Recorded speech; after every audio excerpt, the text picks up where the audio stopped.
We're back on the Upper West Side. I used to call this place home for most of the 80s. This is where I lived during my chef years in New York City. But it was always kind of a culinary black hole. We could shop here. We had Fairway, Cinderella, Zabar's, but there just wasn't a lot of restaurants, and that's changing.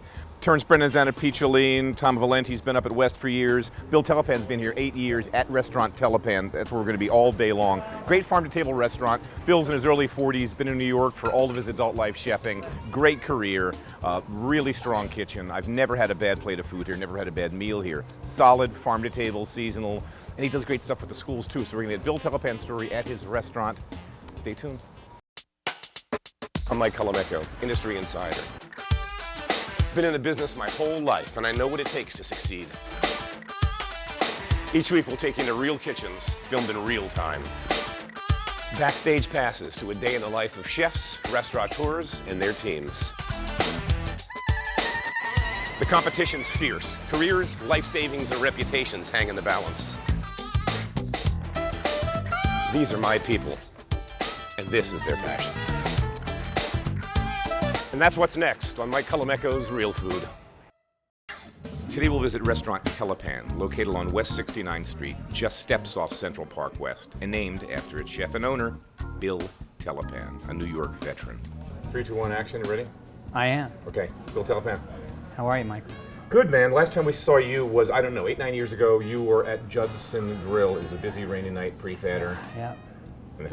And I had less gray. Did you? We'll cut in. We'll cut in some of those shots. Before and after. So, for people that didn't see that show, you have been in New York for 20-some years now. I graduated cooking school in '87, so Okay. 26 years now. And straight to New York after cooking school. Yeah, straight to New York. So. We'll pick you up at Gotham because you were a sous chef for Alfred Portali there for a while. Well, I worked there twice. I had 2 tenures there. Once right out of school, and then once a few years later as the executive sous chef. Yeah, with Alfred. Which was a huge, because 3-star restaurant since day one. Yeah, you were good enough that Alfred started to take weekends and nights off, as I recall. Well, it felt good though that Alfred gave me a lot of freedom and he trusted me, I guess, and we had a good staff, so it was a great place to work. So, and it was busy, so you had to be a model of consistency, and that's sort of like one of the things you aim for, and it's always in the back of my head. I think that's the most important thing I've learned from any chef. I mean, I've worked with some great chefs, but you know, it's still a business. And as Marco Pierre White said, if you have no commerce, you have no art, and so you have to make money, and so you have to be consistent. You want regulars to come in regularly and get the same thing. And same you want, level. you know, listen, there's places that I go to around town that consistently, and it's like, you know, you want that one dish that when you order it to taste the same. So yeah, he was great at that. It's great for that. So.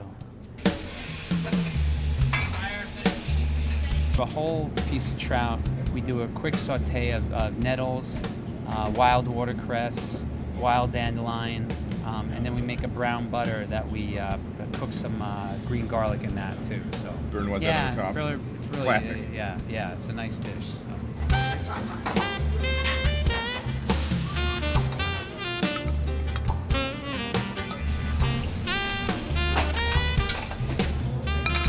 We get the pork from upstate. It's peas and carrot. Basically, we have pea puree, carrot flan, and on top is a piece of skin. Chicharron. Yes. Chicharron. Call it what it is.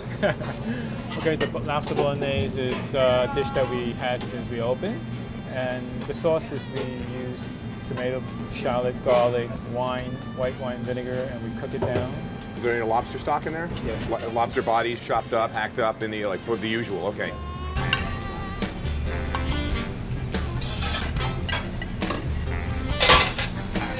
The 3 types of sausage is we got chicken sausage with mushroom.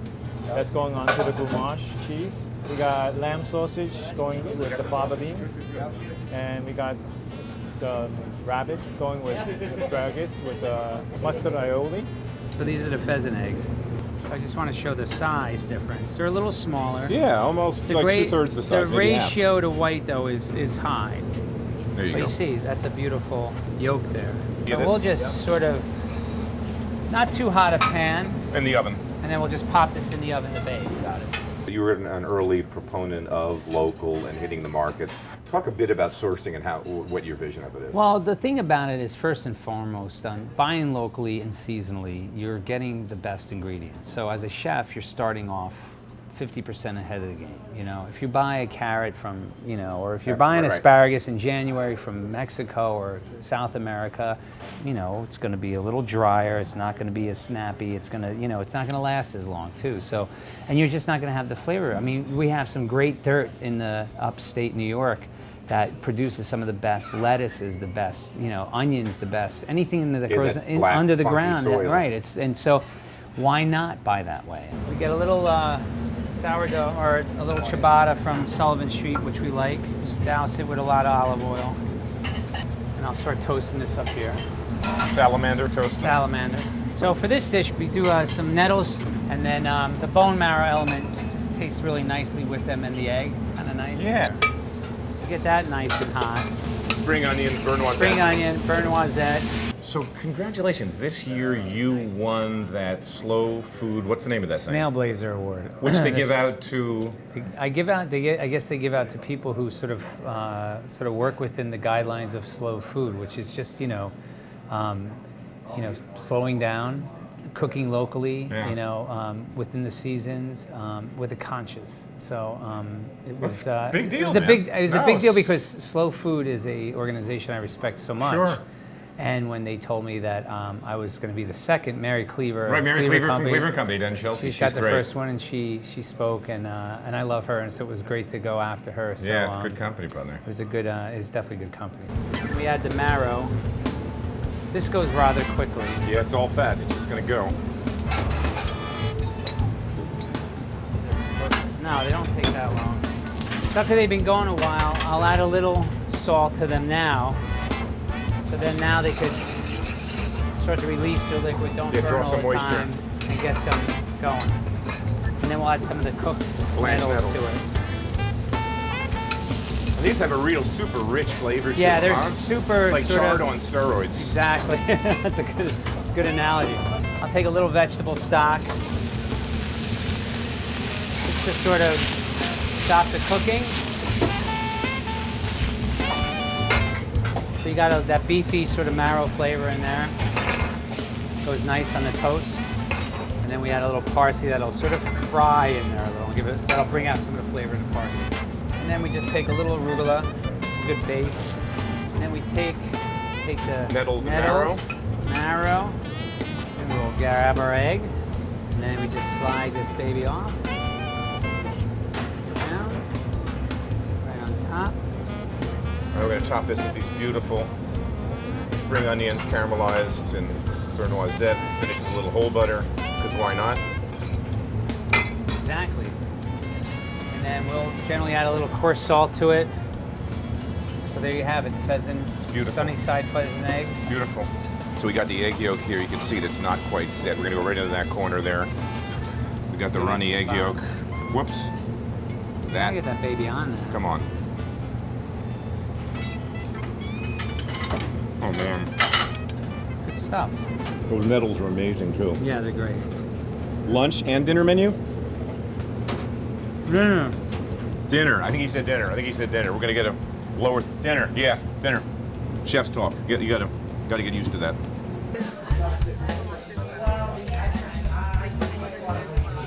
I was looking all over town and just trying to find a good spot. My partner, who lives in Tribeca, we were looking harder downtown, and I said, there's this great spot on the Upper West Side. I know it's not downtown. Would you want to look at it? He's like, I'll look anywhere. So he came up and looked at it. It was just one of those things where you walked in and you just felt great about. And luckily for me, it landed in my lap. So. Lucky, but it's a tough neighborhood. I lived here for years too. I used to live on 75th and 92nd. You could shop. We had Fairway, we had Zabar's for ingredients, we had Cinderella. But for restaurants, it was kind of a black hole, and I can never figure out why that was. I mean, Terrence did well at Piccioline, was an exception, and Tom Valenti at West. But there wasn't a whole lot going on. This is not the easiest neighborhood to sink in. When we opened in 96 in Ansonia, it was still like, a lot of people who've been living up here for years with very low rent. And then the demographics started changing in about 98, right? So in 98, is when the real estate boom started happening. And so a whole new demographic of people moved in here. It's a great place. The schools are great up here. You got 2 parks. I mean, these are all the reasons why museums, schools, it's great great elementary school, great middle school. Yeah, it's great. It's all great up here. And so, the whole thing about, the Upper West Side being cheap or this or that or picky, you know what? It's not true. I mean, yeah, it may not be hip, but you know what? I love it up here. I love it up here. And you live up here, which is great, and we're gonna get to that. You're opening up in Tribeca, we're gonna mention. Yeah. So by the time this airs later on this year, talk a little bit about where that's gonna be. So we're opening a place called Telepan Local down on Greenwich Street and Duane Street in Tribeca. Okay. Now, a lot of people are gonna probably think we're calling it local because of my affinity to buying locally. That's partly, but mostly it's because we like the idea of like when you're in Europe, you go to your local, your local restaurant. So we're hopeful that this will become a great neighborhood spot, like Telepan has become a great neighborhood spot. Plus we're going to be 7 blocks from the New World Trade Center. You got a lot of business down there. So there's a lunch crowd down there. Well, we don't have much of a lunch crowd up here. It's more brunch up here. But down there we're looking to have a lunch, and then you'll have a brunch because it's a high residential. It's a great area down there too. It really reminds me a lot of up here, So these are these beautiful, I don't even rip this. Look at this cluster look at that size of this bad boy. These are oyster mushrooms. Peel them off, break them with your fingers, put them in a hot pan. It'll be delicious. And underneath we got these big old royal trumpets. Big old gnarly boys. Again, wonderful mushroom, which I'm definitely going to eat tonight because I'm a super mushroom freak. Fire pancake. So with Ken Chong, Bill talks about you guys have worked together for years. You were with him at Judson. Yes, and you've been here since the restaurant opened. Right. So you're like equal halves of the brain, left hand, right hand, and he's just a big part of the team. Thank you. So you have a truffle delivery coming, Mr. Telepan. Yes, we do. I love mushrooms, and of course I love fresh truffles even more, especially when they're hand-delivered straight off the plane from Rome to JFK by a fetching Italian lass, aka the Truffle Lady. For what these things cost per kilo, Bill gets to handpick his selection. So this is another definitely seasonal dish with asparagus that we sort of cook the asparagus off, blanch it briefly, and then with a peeler make it into strands of like fettuccine-like. And then we take the tops, because you have to hold that and just sort of chop them up. And then we have an egg fettuccine that we make here. So our egg fettuccine is made with egg yolks and a little butter and flour. We cooked off some baby bulb onions ahead of time so we could just get started. Not quite sous vide, but there. And then when that's all melted, we take some broth that we make with mushrooms and Parmesan rind. To that we'll add a little more chunk of butter, so we'll get this glaze out of it at some point. So while that's cooking, these are summer truffles. Tuber aestivium. There you go. So these don't kind of have whitish, grayish white. Yeah, these don't have the sort of powerful aroma of a white truffle or a black truffle, but they have some good flavor in it.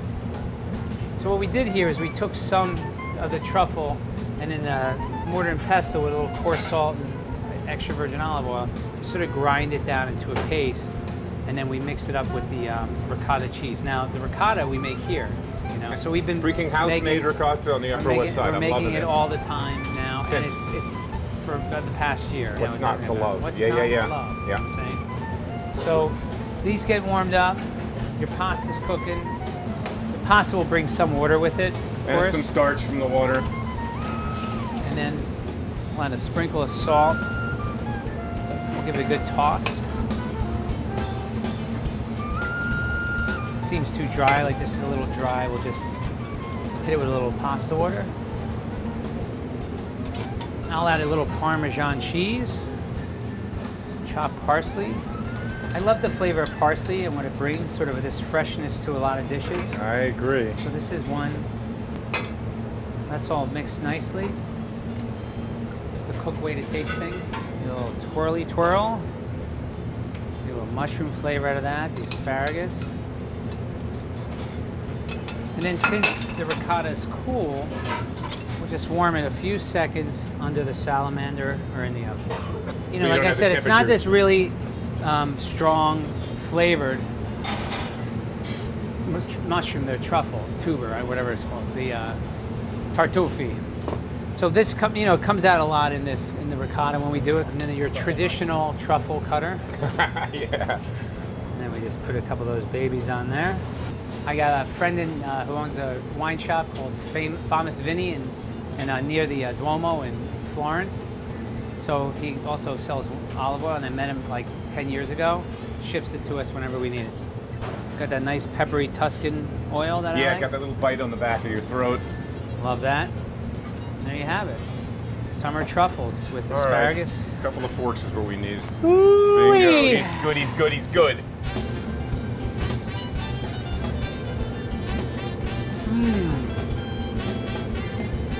What's not to love? No, that's great.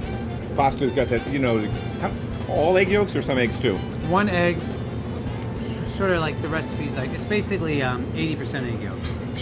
That's why it has that toothsomeness. Yeah. Really, really good. Really great. Perfect seasonal food, chef. Thank you. You know. So this isn't Blue Hill at Stone Barns. Sorry about that. Dan Barber, you're cool. But outdoor space, he's got a little tiny space back here, so Bill's brilliant. These are old grease traps, one of the nastiest things in the kitchen. Of course, they're cleaned, but this is his grease trap garden. Why not? Filled in with good organic soil. Grows herbs back here. He's got some tomatoes coming up, some basil. On this side, we got herbs for the bar that he talked about earlier that they're going to muddle and turn into cocktails all summer long. Hey, you got space in New York? You use it. In my world, we can't ever talk about food without talking wine. GM Scott Mager is in charge of the beverage program at Telepan, so let's see how he puts that list together. We have about 500 or 600 bottles on the list at any one time. This is the working cellar we're standing in right now, and down that very steep stairs, just to my right, is the storage. We try to have a wine list that works with Bill's Food, and Bill's Food is very much market-driven. The flavors tend to be very primary, so we try and look for wines that represent or work with that kind of food profile. And from all over, because I'm wandering around before you got here, and Yeah, it's exactly. New World, Old World, Exactly. all sorts of blends. Exactly, and so we try to have, I can't say that every wine works with Bill's Food necessarily, but we try and make sure that every wine is representative of its place and every wine is delicious. I mean, we try that. So this is actually the smoked trout that we're doing here. There's your blini. The great thing I think people really like about this dish is not just the trout itself, but you have this hot element, and then you have this cold, sort of great sour cream. This is, so like I said, we take sweet onions, we stew them in butter, we chill them, we mix them with sour cream, some lemon juice and salt. It's great with potato chips. So this is our trout. It's New York State trout. We hot smoke it, but it doesn't fully cook. But I like it to be like rare to medium rare, right? We mix it with a lemon dressing, and we'll add some chives to it, some salt, actually a pretty fair amount. And we just mix that up, and then you tower it on there. There's a lot of work that goes into it. It looks pretty simple. We're gonna do the whole thing. We're gonna get every element You of gotta the get first every bite. element. A little bit of the vinaigrette. Yeah. Get Sort that of blini stick your fork free. in and you swoosh it around. All right, comme ça. Just as good as the first time. It's killer. It's totally killer. Totally killer plate of food. It's one of those things that I like My to eat fingers. once in a while too. Yeah. So you see, acid, Yep. cool, hot, trout. The blini is great, great contrast, great sponge for the sauces. The trout's great. I mean, this is just, yeah, this is what you come back for. This is, yeah. Exactly. And you've been making this forever and you still love it. Yeah. I always think, oh, maybe I should change it, and then I eat one. And Is this I'm on the like, brunch menu? It's on every menu in the restaurant, so it's a great brunch element. Guys, grab a bite. Now this is where things start smelling good.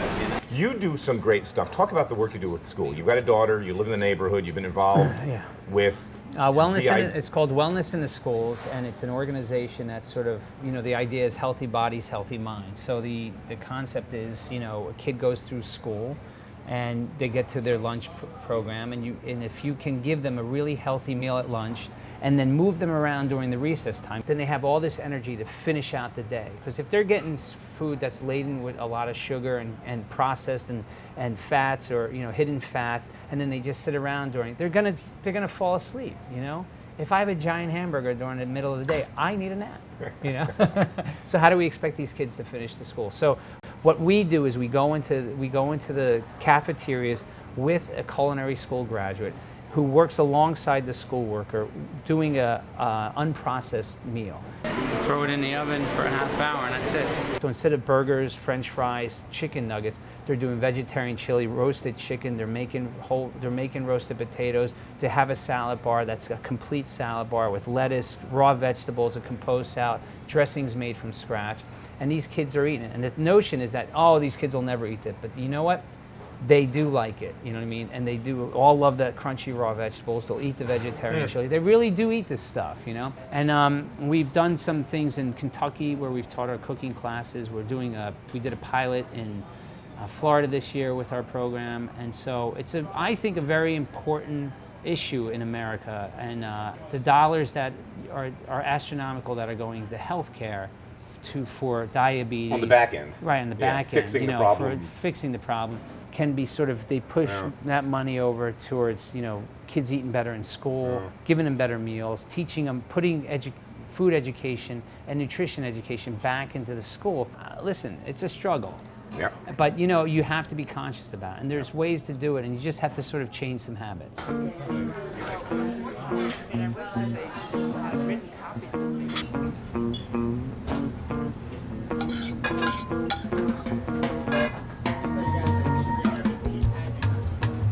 So it's sauteed Swiss chard, it's a pea puree, peas, pea shoots, little pea pancakes, and little agnolotti stuffed with, guess what? Peas. Consistency. Little butter sauce on the way out.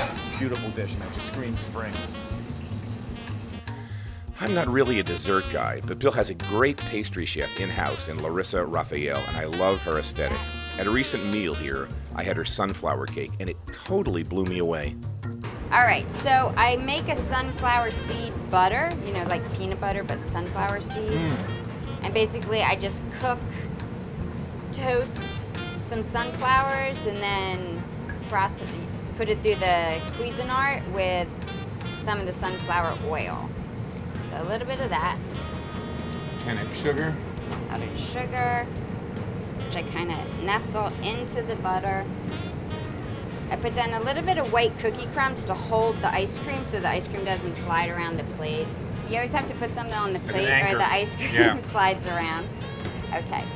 Then I make a sunflower oil ice cream. Basically, you make an ice cream base, and then when you're spinning it in the machine, you add in the oil. Then I put just a little touch of the sunflower oil on the plate and the ice cream. Not too much. And it gets a little twirl. With sunflower seeds. With sunflower seeds. Duh. It's very sunflower oriented. How interesting. And you're riffing off of that olive oil cake.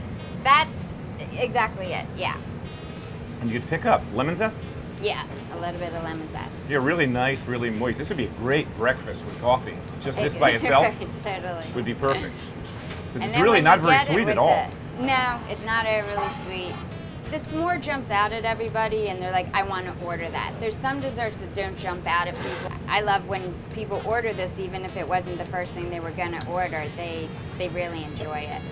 You get the saltiness from the sunflower butter. I'm not big on sweet, so this is perfect. I eat half of it. All right. It's Negroni time, which means we're out of the kitchen, into the dining room, time to eat. Let me thank the cooks here for the night. Ladies and gentlemen, thank you. Thanks for letting us in tonight. Thank you, Chef. Thank you, thank you. Thank you. All right, now we can really start. Sister, thank you. Yeah, now start cooking.